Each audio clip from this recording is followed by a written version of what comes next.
So now let's start verifying your vision.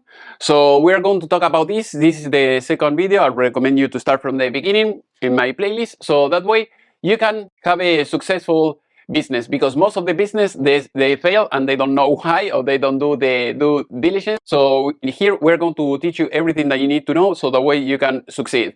So in this case, when you start a business, you have the vision. So you're going to think, okay, I'm going to start a restaurant business.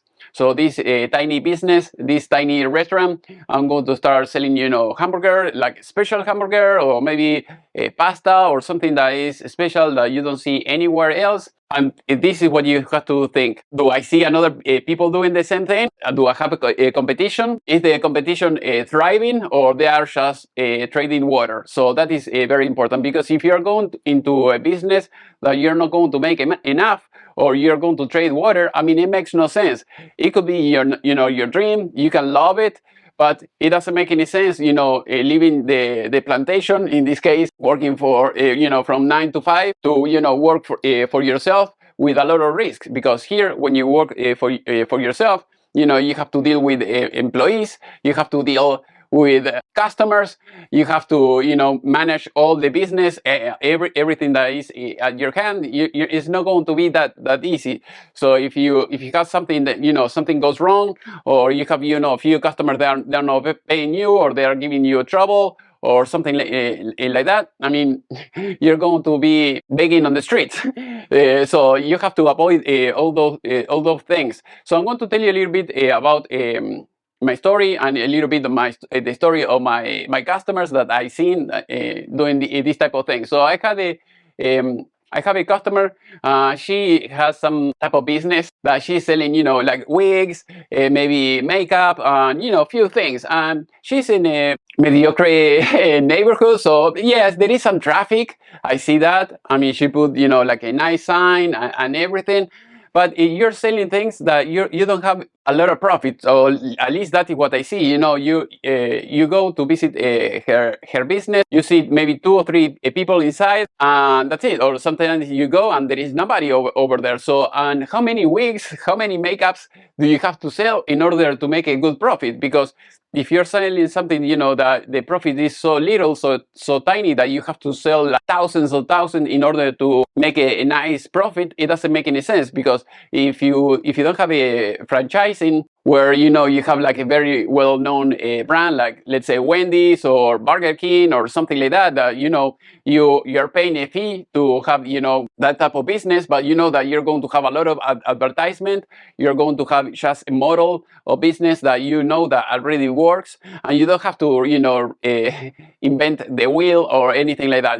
That you are paying something, but that works already. When you're starting a new business, you don't know if it's going to work or not, and if you don't do your due diligence, most likely you're going to fail. And even if you have a business like it's brand new, it's something like you're offering like a service that nobody else is offering, I mean, that will be a concern. Because if nobody else is offering that service, is maybe there are no people interested in that service. So that is something that you have to keep in mind, so that way you avoid this type of pitfalls. And if you have competition, is your competition thriving? Are they driving a Lamborghini or a Ferrari or something like that? Or I mean the owner, or they are driving just a Toyota Corolla 97 with a lot of rust, and that is falling apart. Because if you're looking at your competition, and they are not thriving, they are not opening like new branches, new businesses, they are not expanding or something like that, that you're going into a business that you cannot grow. And that yes, you may be able to pay your bills, and you may be able to have a little bit more of freedom, but that doesn't make any sense if you go in so much trouble to fail. I see this because sometimes I see people they work in the plantation for many years, maybe 5 years, 10 years, 15 years, maybe 20 years, and then they save, and they spend all their currency, their fiat, in this new business, and then they fail after 2 or 3 years, and then they have to go to the plantation once again. So it doesn't make any sense. So that is why you have to verify that your vision is feasible. Otherwise, look for something else, because here we are in business not because just we like what we do, but we have to like it, and we have to, of course, we have to make a very good profit. Otherwise, try to search for something else, or look for something else. So, for instance, I'm going to tell you, like I said before, a little bit of my story. In this case, I was in Argentina. I was like 15 years old, and then I started, learning about computers. I was learning how to fix them, and then, I was one of the few guys in the neighborhood that knew how to fix computers, at least at that time. And I didn't have a much competition. I was putting ads in the newspaper, and I was getting a lot of phone calls. I was working, many hours, like hundreds of hours every week. And I mean, everything was I was doing very, very well. I started just with a bicycle, or going to the customer just, with the bus, or walking or something like that. And then after that, I was able to buy a small motorcycle, a used one, and then after that, a brand new one, and then another brand new one, a bigger one, and then a car, and then I bought a cargo van, a little cargo van to do my business, and then I opened my shop. I did a lot of things. I had people working for me, so I was expanding and growing like crazy. So the business was booming, and everything was great until Windows 7 or it started being more secure, less viruses, and everything was more stable. And then and also we start having a lot of cell phones, tablets, and all those things, and people stop buying computers. I mean, yes, you have people buying computers, but in less quantity. This is worldwide, so it happens everywhere. So even here in US, you're going to see not many people are buying a brand new computers every year, or upgrading their computers every year or something like that. They just buy a computer and it can last 10 years, 15 years, and if you have an i7 computer, 32 gigs of RAM, even if it's the first generation of i7, it's still fast enough for most people. They use the computer to check emails, maybe to watch some movies, and that's it. So even if you do graphic design, most computers in today's age, they are very powerful. So people usually they don't upgrade them as before, like in the 95 or 3 or Windows 3.11 age. Things change. So basically, when I was doing that, and then I saw the demand for computer repairs and everything started, decreasing. I said, okay, what is the new wave? And so now is cell phones. So I started fixing cell phones, tablets, monitors, printers, and all the things. So I started expanding all over again, just in the new things that people were using. So now I am in US. I was doing all these type of things in Argentina. Here, I fix computers, but I see something that is more profitable, and there is more demand than fixing computers, and I'm doing home improvements and repair. So basically, going to people's houses, they say, okay, I have a problem with my electric panel, or some problem with the electricity. So I do all electrical work, I do plumbing, I do almost everything. So even things that I don't know much, or I'm not very good at it. For instance, like maybe drywall or painting, or maybe climbing into the roof to fix it or something like that. I have my team of people, and then I hire them. They do the job. I charge more than what they charge me, and then I have a nice profit without doing too much.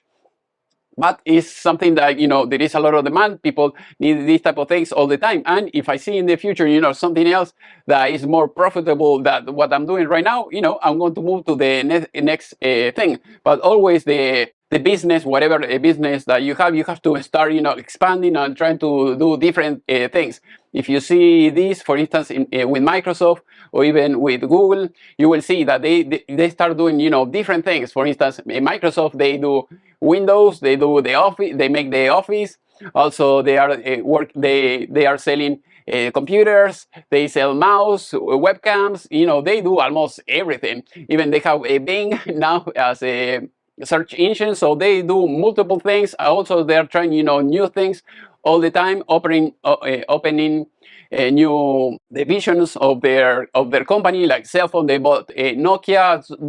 I mean, like most companies, they do those type of things. You see Disney, they make a movie, they sell, toys, they do almost everything. The same thing with Sony. Sony, they sell, the TVs, cell phones, they sell, all type of products. They have software, Vega video editor. So if you want to edit with their software, you can do it as well. So they expand, they move, and they do almost everything. So that is the same reason that I did the same thing. They do the same thing. So that way, you don't have any issues. So let's talk about the timing. Because let's say if you're in a small town, and in the town that you are, people are not using internet or very little, or you're in a town where most people are old and they don't have any interest in searching on internet, they will be looking on a newspaper or something like that. So you have to think, okay, I am in the right place in the right time? Do I have to wait maybe a couple years until in my town, there are more people with more internet, or more companies are going to come to my town, so that way more people will have internet or something like that, or everyone is having internet and you can offer your service right away. So you have to think about those things. For instance, one example of this is Ford, Chevrolet, BMW. So the first, the pioneer was Tesla. So they start selling electric cars, and then after a few years, and Ford and the competition, they start saying, okay, it seems like Tesla, they're making a good, they're profitable now, and they're selling a lot of cars. Let's start doing the same thing. So they didn't start right away. They waited for the competition for Tesla, in this case, to create a massive, the electric car. So that way, once they see that there was, it was massive, the demand for this type of car, they say, okay, let's start doing the same thing. So basically, it's timing. They know always, maybe Ford, was creating, if Ford tried to do the same thing as Tesla, before that Tesla existed, maybe, nothing happened, or maybe it wasn't good enough, or, you never know what happened. So Tesla is not the first company making an electric car. In the past, there was another company doing the same thing, but they didn't succeed. So are people interested? So in this case, like I said before, Tesla started selling a lot of cars. People were interested in this type of technology because the car was way faster than the combustion engines, the combustion cars, the regular ones, and the competition saw this, and then you start seeing all type of brands in China, here in US. Everyone is starting trying to get in a piece of the pie, so that way they can make some profit as well. And here we have WIT. WIT is WIT, is whatever it takes. Are you ready to do anything that is needed in order to move ahead in life? Because many people they think that because they were successful as an employee, they think that they can cross the line and go into the other line and saying, okay, I'm going to be a business owner, so I'm going to be successful because I was a successful employee. Here you're going to have a lot of difficulties. You're going to find out that maybe the customers, they don't want to pay, or you have to call them hundreds of times. You have to deal with employees. If you're going to hire employees, you have to see, okay, is this guy coming today or is not coming? He told me he was sick, the dog died, I don't know, my wife is sad, she's crying, so I cannot go, or I have to go to watch football or something like that. They're going to give you all kinds of excuses. So be ready to to deal with those that. So keep in mind everything that you have to know in order to move ahead. Also, a very good book, I mean, if you want to read, is The 10X Rule by Grant Cardone. Also, if you want to read all his books about how to sell, because if you don't know how to sell, I mean, it's going to be very difficult. It's not like calling the customer saying, hey, yes, I'm going to offer you my services, I'm going to be a painter, so do you need to paint your house? Or maybe they will say, hey, maybe tomorrow, after tomorrow, or I have to talk, I have to get a few more quotes, more estimates. No, now I'm busy, I have to go for vacation or something like that, and you're thinking, hey, what's going on here? So why do I have to call so many times? But that is how people work. They are in the system. They start looking for the best price. How can you compete and everything? So it's not going to be that easy. So that is why you have to do whatever it takes, so that way you can move forward, and you're not going to be trading water or having the difficulties, or otherwise you can stay as an employee. So now in the next class, we are going to talk about from vision to action, so that way you can apply everything that you know or that you have in papers, so that way you can start your business.